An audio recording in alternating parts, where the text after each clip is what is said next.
বললাম না তোমাদেরকে, আমার বিপদের মধ্যে বিপদ আসতেই থাকে। এতগুলো মানে প্রবলেমসের মধ্যে আমি রয়েছি, তার মধ্যে আবার আমার ভাগ্নি আমার দাঁতটা ভেঙে ফেলেছে। ভগবান কত সুন্দর আমাকে দুটো ইঁদুরের মতন দাঁত দিয়েছিল, সেটাও ভেঙে গেল। ভাগ্নি আমাকে কামড়াতে এসেছিল আর আমার ফোনটা ধ্যাপ করে আমার মুখের উপর পড়লো আর আমার টুকুস করে দাঁতটা ভেঙে গেল। আরে না গো না, পুরোপুরি বুকরি হয়ে যায়নি, অল্প একটুখানি ভেঙেছে, বাট ব্যথা আছে দাঁতে। তার জন্যই আর কি আমি একটুখানি ডাক্তারের কাছে চলে গেছিলাম ওষুধ নিতে। আর আমাকে বলছে পোটিং করাতে হবে, মানে সামনে একটু দাঁতটা।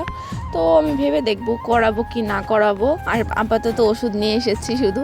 এর থেকে যদি আমার কোথাও কেটেও যেত তাও আমার কোনো কষ্ট হতো না, কিন্তু দাঁত ভেঙে গেছে, দাঁতটা তো এরকমই থাকবে সারা জীবন। হ্যাঁ, ডক্টর আমাকে টক এবং কি যেন বলে, টক এবং মিষ্টি খেতে বারণ করেছে, কিন্তু আমার যা মিষ্টি খাওয়া হয়ে গেছে বাপরে বাপ। যাই হোক, দেখো আমি প্রথমে ডাক্তার কাছে গিয়েছিলাম, তো সেখান থেকে আমি চলে গেছিলাম একটা নামযজ্ঞতে।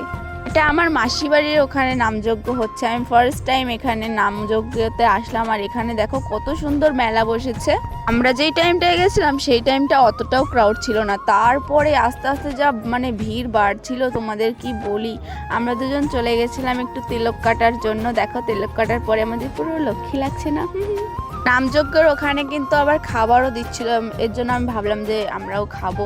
তার জন্য একটা বাড়িতে আর কি জুতো লুকাতে এসেছিলাম। মানে সবাই যেখানে জুতো রাখে সেইখানে যদি আমরা জুতো রেখে দিই তো সেখান থেকে তো হারিয়েও যেতে পারে, এর জন্য একটা বাড়িতে রেখে দিচ্ছিলাম আমরা সবাই। আর খালি পায়ে আমরা যাচ্ছিলাম খাবার জন্য।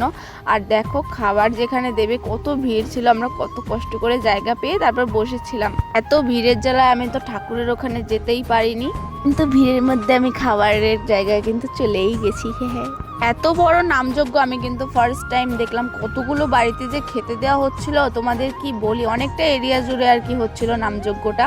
যাই হোক, বেশ ভালো লেগেছিল কিন্তু নামযজ্ঞতে যেতে। আর কে কে তোমরা নামযজ্ঞতে এসেছিল আমাকে অবশ্যই কমেন্ট করে জানাবে।